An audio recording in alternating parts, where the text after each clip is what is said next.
questions with Natalie Scott, the TESS Blogger of the Year 2016. First question to Natalie. What is your current job role? My current job role is part-time English teacher. That's it. Okay. Is that secondary? That is secondary, yeah, English. Secondary English, okay. And what's your teaching background then? Colourful.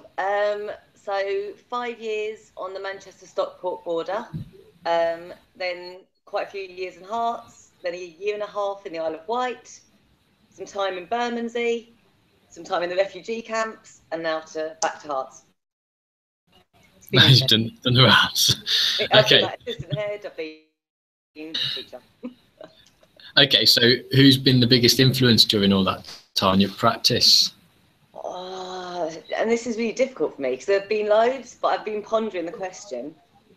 It was a guy called Tony Mack, who unfortunately died a couple of years ago. But in my first year of teaching, he was my unofficial mentor. He had the classroom next to me.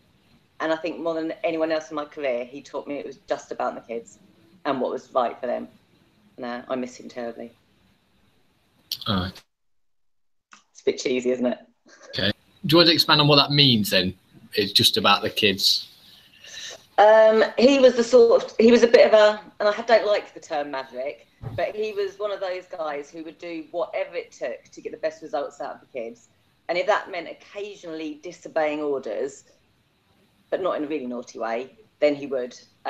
He'd go above and beyond for any child, and the students that he taught absolutely smashed their results year on year. Ofsted loved him, but he's the sort of teacher you maybe don't get as much these days, for whatever reason.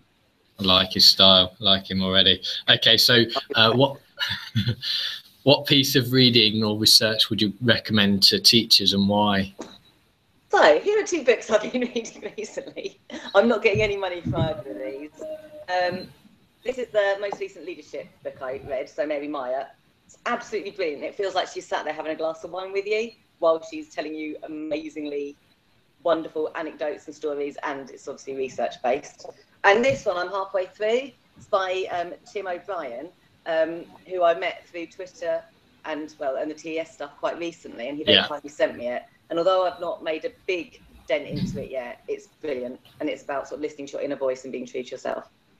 Great stuff. Thank you very much. And the final question then, what's the one teaching strategy you'd recommend to teachers and why? Questioning. And I know that's a really broad thing, but I've always been one for questioning. I think it's such a powerful assessment tool. But I think working in the refugee camps where we had literally nothing other than ourselves and our voices and some mini whiteboards, questioning became, well, it was something that I had to actually refocus on and refine.